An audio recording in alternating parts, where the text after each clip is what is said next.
Good morning, everybody. It is your daily crypto news for Wednesday, October 11th, 2023. My name is Matt. You can reach me at matt@dailycryptonews.net. And if you would, please do me a favor, go to Apple Podcasts, click those 5 stars, leave us a comment so people can have confidence when they click this show to know that they're getting some damn good daily crypto news. Let's get into it.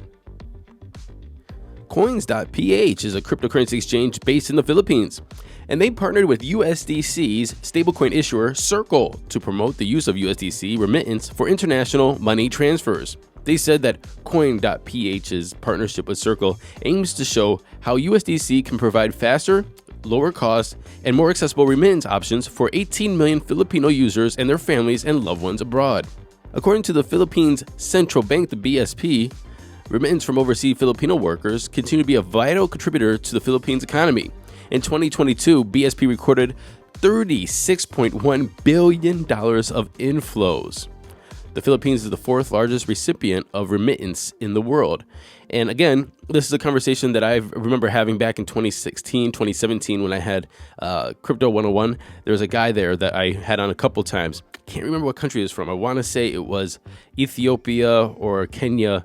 His parents were from those countries, and he was talking about, we send remittance back to my countries all the damn time, and we get screwed by Western Union.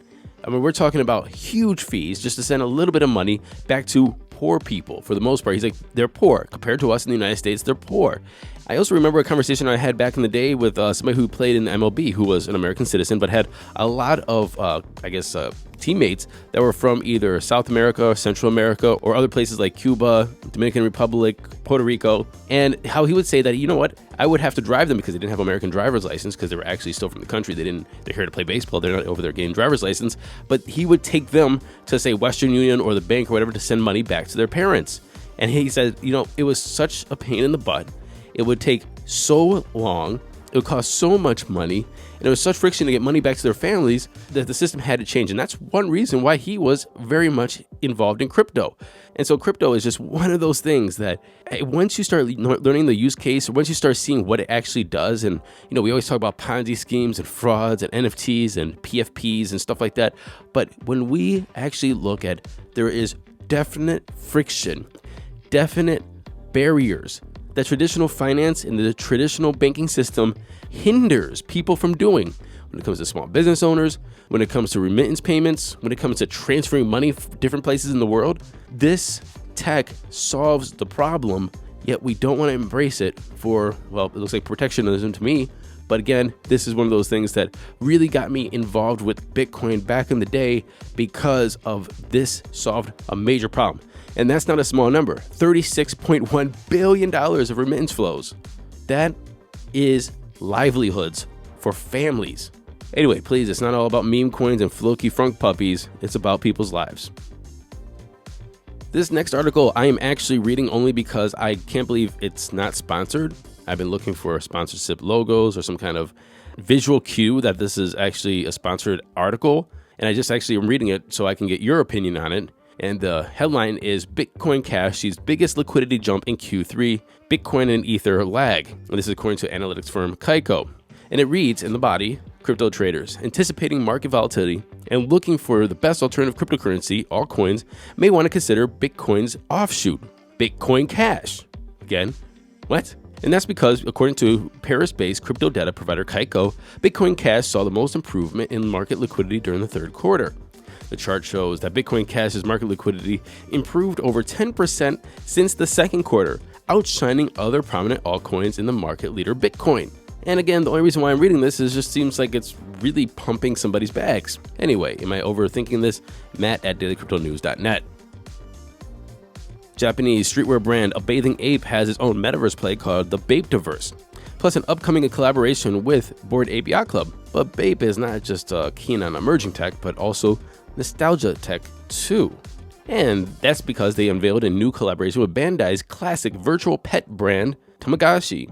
Bape and Tamagotchi have teamed up to launch co-branded projects in both their respective spheres.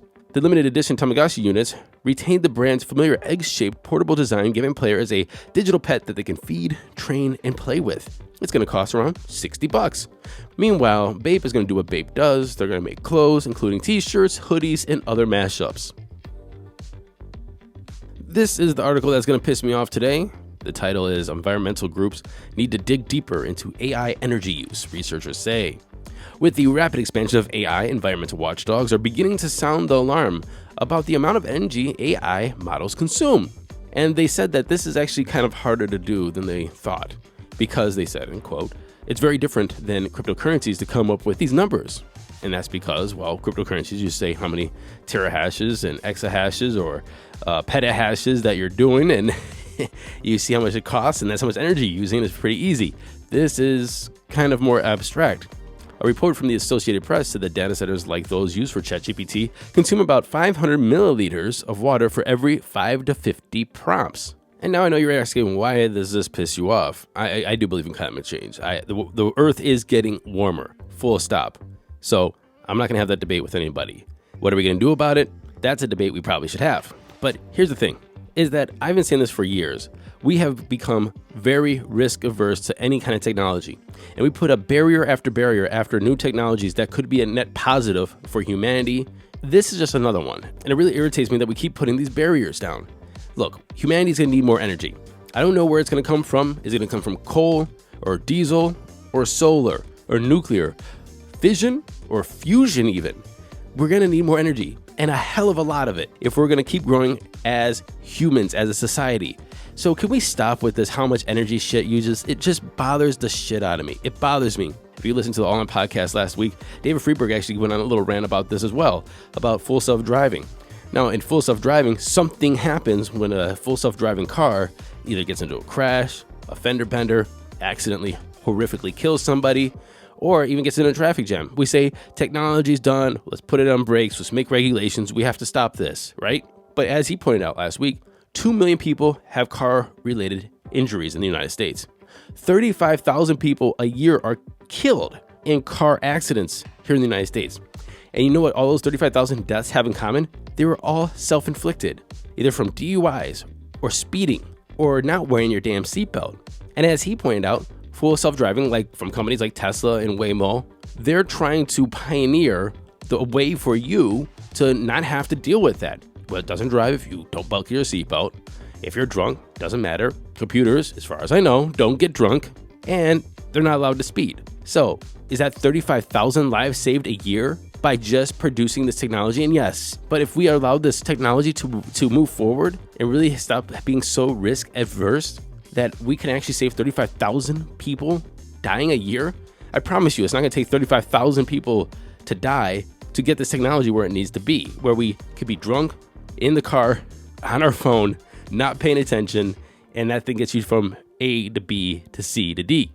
And I feel the same way with AI. We're already starting to see too many restrictions, so many lawsuits. I mean, for example, so what? It reads your book to train its language model?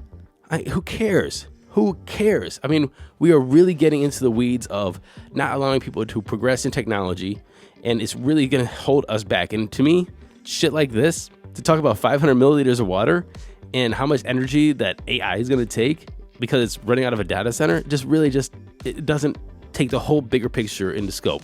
Am I tripping? What do you think? Matt at dailycryptonews.net. And finally, here's the most interesting news of the day. The McRib, yes, the McDonald's fake-ass rib sandwich is making a comeback next month. People love this. I haven't had it since I was a kid, but anyway, crypto advocates have been quick to highlight that there's been a correlation with McRibs and the S&P 500 and Bitcoin. They pointed out that the S&P 500 has enjoyed a 0.04% higher average daily return when the McRib is available versus when it wasn't. Now, if you're talking about Bitcoin, there has been returns in 2016, 2020, in the tunes of above 50% when the McRib was available opposed to when it wasn't. In 2017 and 2021, those returns for Bitcoin surpassed 200% just because the McRib was out there for the public. Well, this math kind of breaks down when you talk about 2018, 2022, because in both those cases, the McRib was enjoying a significant Bitcoin downturn. But the correlations don't end there for the McRib. On October 4th, Pop Crave tweeted, "The McRib returns to McDonald's this November. Select locations only." To that, Chris Udala, he tweeted, "The McRib only comes back before tragic world events. Take precautions. Heed my warning." 4 days later, Hamas attacked Israel. And if you're a Jewish brother or sister out there, I want to say I'm very, very deeply sorry about all the tragic events that have happened lately. And Greg retweeted this, says we have to ban the McRib. Correlation, causation. Does the McRib actually correlate to higher S&P 500 and Bitcoin returns, as well as tragic events? Maybe we need to ban the McRib. Now let's take a look at those crypto prices. Here comes the money. Here we go. Money talk. The time is 10:51 a.m. Eastern Standard Time. Fear of greed is at 42. Neutral. Bitcoin sitting at $27,078, down 1.4% in 24, while Ethereum is at $1,570, down 0.4%. Tether's number 3, Binance is at 206, down 0.6%, and XRP is at 48.7 cents, down 1.8%. Rounding off the top 10, we have USDC, Solana, Cardano, Doge, and Tron. The total market cap is sitting at 1.06 trillion. We have a Bitcoin dominance of 50.1% and an ETH dominance of 17.8%. And that was our show today. I hope you have a great day. Again, reach out anytime you want, matt@dailycryptonews.net, and make sure you leave us a good comment on Apple Podcasts. Until tomorrow, happy hodling, everyone.